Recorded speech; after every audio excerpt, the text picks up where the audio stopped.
It was you who coded up your neural pathways with information, and this means you can recode them too. Neuroplasticity is complicated, but the activities to harness its power in your actual life as lived are simple. Let me explain. We are electromagnetic beings. Our neurons or nerve cells or brain cells utilize electricity to transfer information. These cells are also found in our hearts and in our guts. So we have a second and third brain down here, by the way. When we learn, also known as repeat a thought several times, they form synapses, which are junctions between two nerve cells consisting of a minute gap, across which electrical impulses pass by diffusion of a neurotransmitter. This happens by sending the same electrical impulses over and over again on the same pathways until the neurons adapt. They go, okay, well, if you're gonna need to send this information here over and over again, we might as well link up so the information can go faster. And they hold hands and they create a synapse. And this is what you call long-term memory.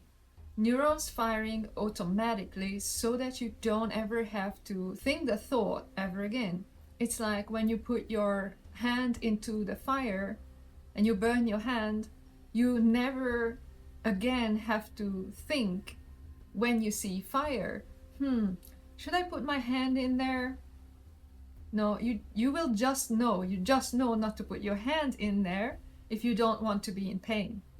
The synapses are set by two factors, and one is repetition and the other is emotion. Emotion that is involved while the repetition happens. The old scientific belief was that long-term memories were permanently fixed once consolidated.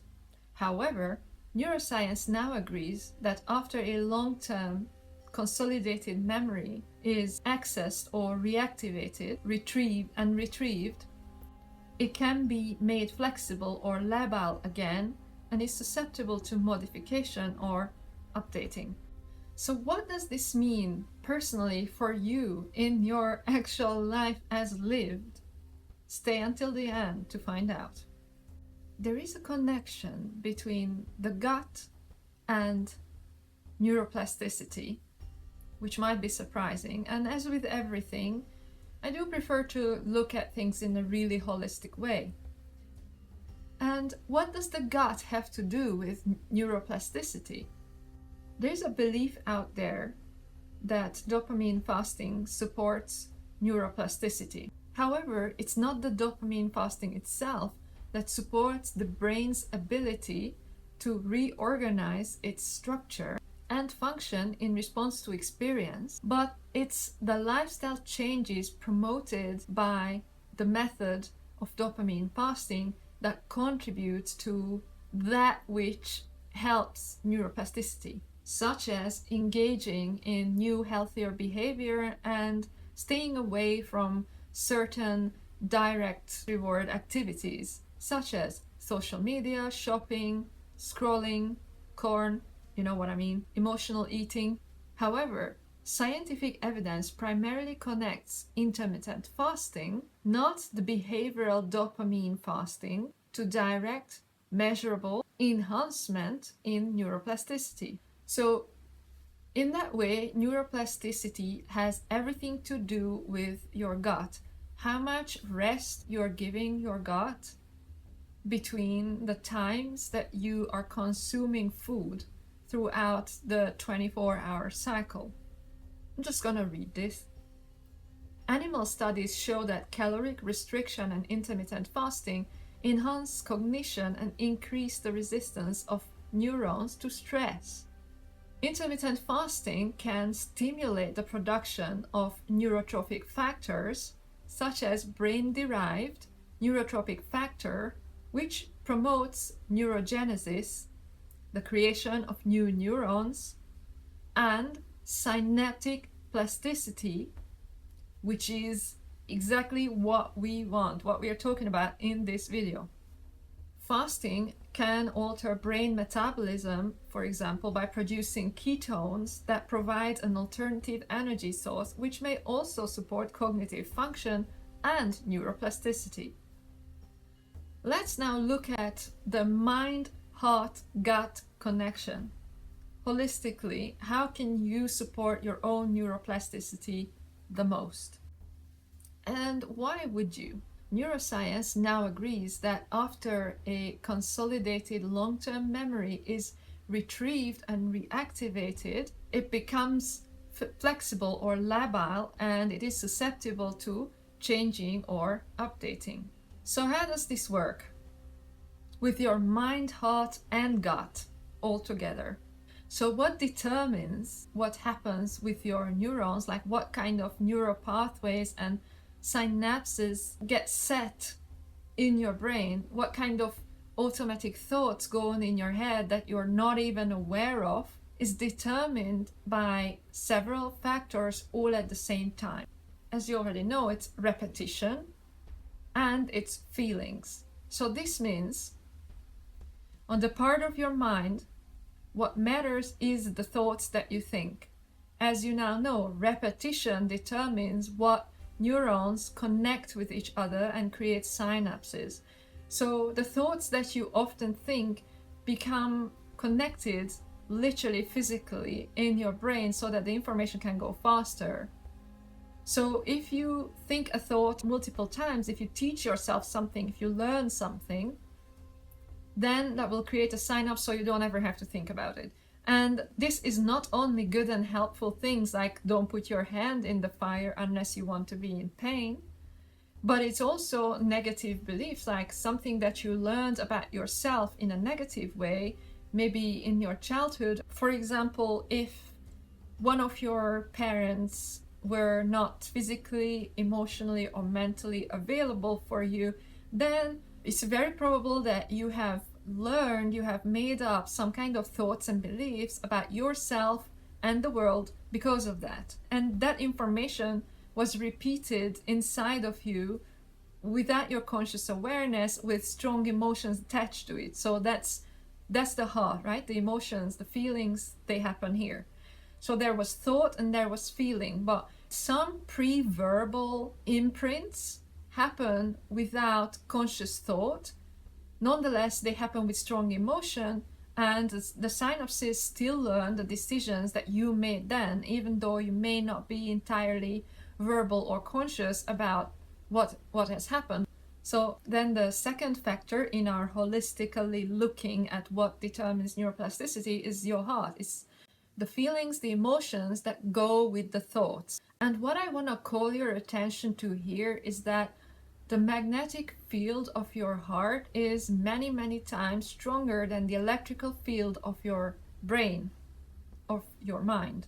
And this is scientifically measurable, so I'm not just pulling this out my ass. And the third factor, as mentioned earlier, is your gut, your health, what you physically feed yourself and in what ways you are consuming that which then turns into energy inside of your body. And then once we are talking about mind, heart, gut, it is also scientifically proven that neuroplasticity is enhanced by meditative states. And this applies whether you're practicing by yourself or you are participating together with other people. There was an experiment where some participants were meditating, like doing a healing meditation around one particular person, and neuroplasticity was enhanced by participating in that healing meditation. So what is the best way to utilize this for yourself in your life? So the best way to make your long-term memory labile again, susceptible to change and updating, and teach your body new neural pathways is meditation, intermittent fasting, minding your thoughts and repeating that which you do want to create new neural pathways for. And I would love to lead you through a process so you can rewrite an old neural pathway right now. I'm gonna ask you to close your eyes and I'm gonna ask you to think of some things. We are going to reactivate and retrieve the memory in the correct way, and thereby we're gonna make it flexible or labile again, susceptible to change and updating, and then we're gonna change and update a neural pathway. We're gonna teach your body a new neural pathway, a new assumption, a new belief that you would rather have instead of something that you're done with. So just think about this for a moment, and you can stop this video for a minute or two if you need to. What is one belief or assumption that you'd love to change right now? Once you got that belief or assumption that you'd love to change right now, it could be anything. It could be a recurring negative belief about yourself or life. So if you got it, then please close your eyes and relax. Take a big deep breath. In on the nose, out on the mouth, as slow as you can and as deep as you can. And just relax down from the top of your head. Relax your forehead, relax your face, your lips, your chin, your neck, front and back.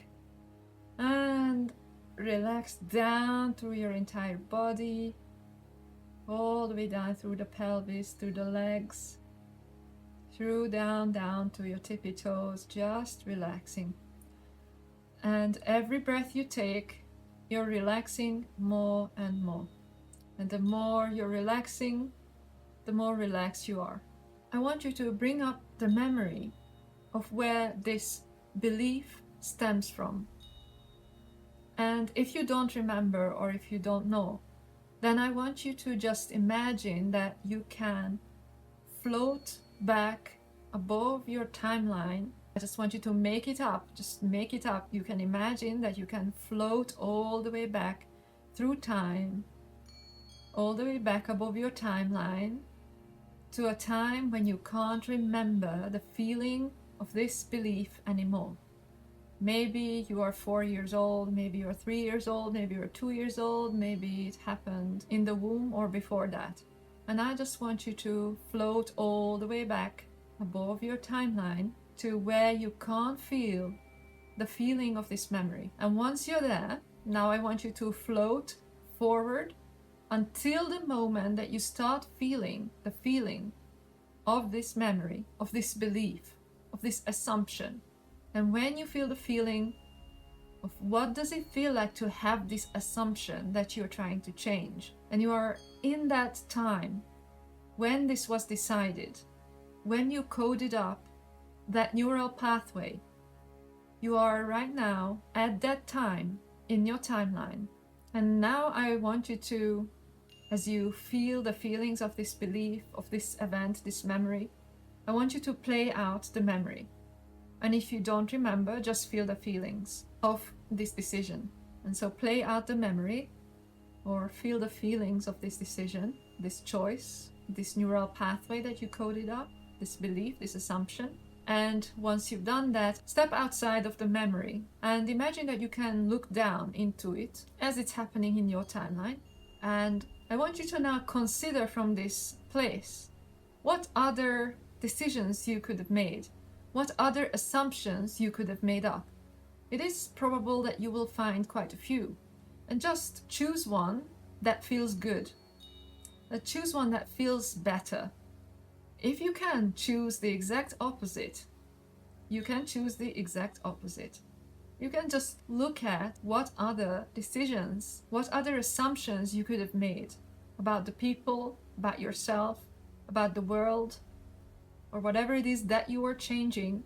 So once you've chosen a new belief or new assumption, I want you to put your hand, your palm over your heart and say this new belief out loud or in your mind with your palm on your heart. Say this new belief, this new assumption.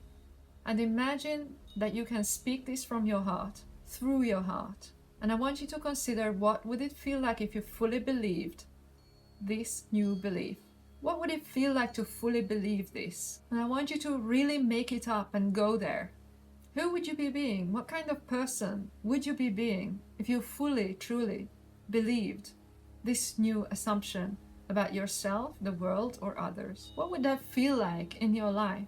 And I want you to now hover over your timeline to the present moment and then keep going, go out into the future to an unspecified time when something happens that might have triggered the same negative belief in you.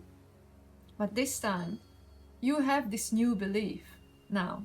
And so who would you be being? What would it be like? What would it feel like that you just wouldn't react anymore? You wouldn't react to this thing because you would have this new belief. With this new belief, how would you react out in your future at an unspecified time when something that triggered you in the past could potentially be triggering, but this time you have this new belief, this new assumption about yourself, others, or the world. And I just want you to notice what it feels like and put that into your heart. Imagine that you can plant this feeling into your heart.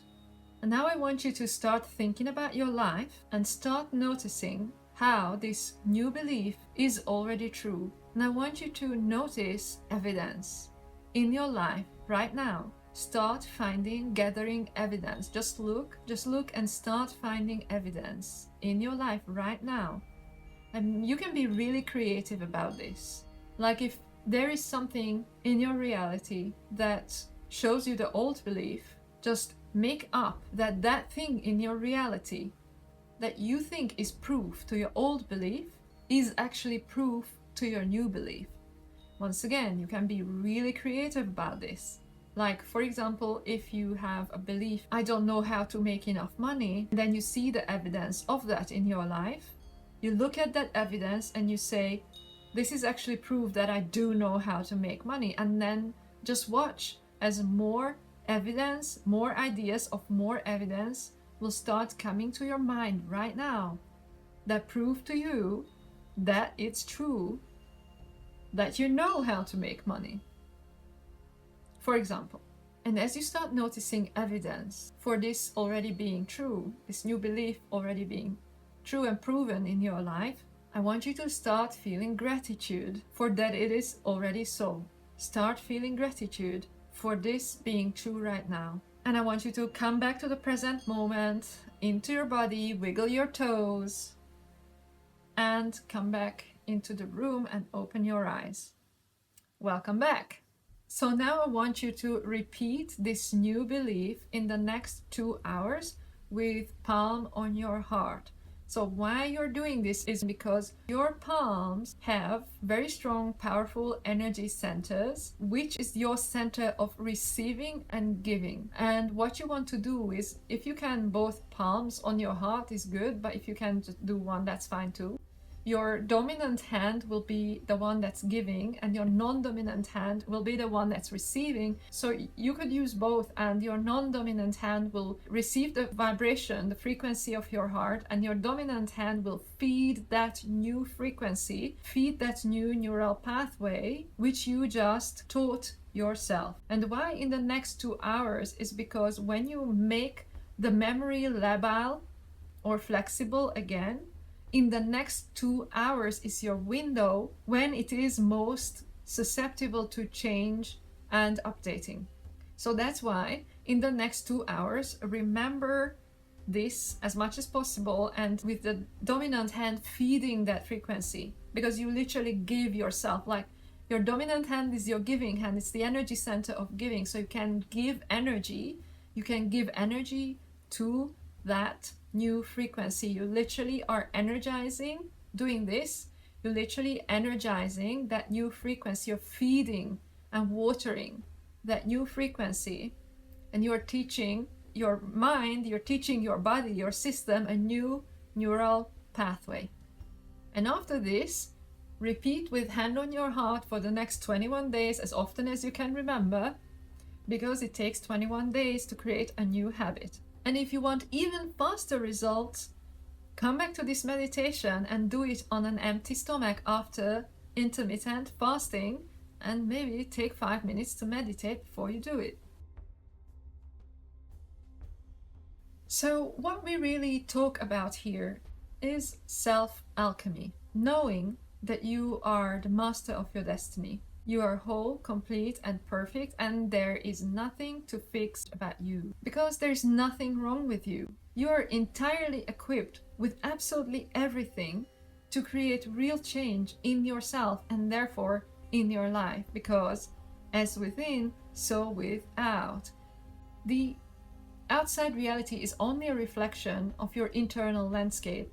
So if you choose new neural pathways, if you go down new neural pathways, if you condition new neural pathways, then the reflection of the outside, your outside reality, will also change as if by magic. The key is studying and knowing yourself, learning the correct information about how it truly works to be a human being in this construct of light that we currently coexist in, realizing that you are the console that operates this game called your reality, where everything only exists because you gave rise to it, whether you remember it or not.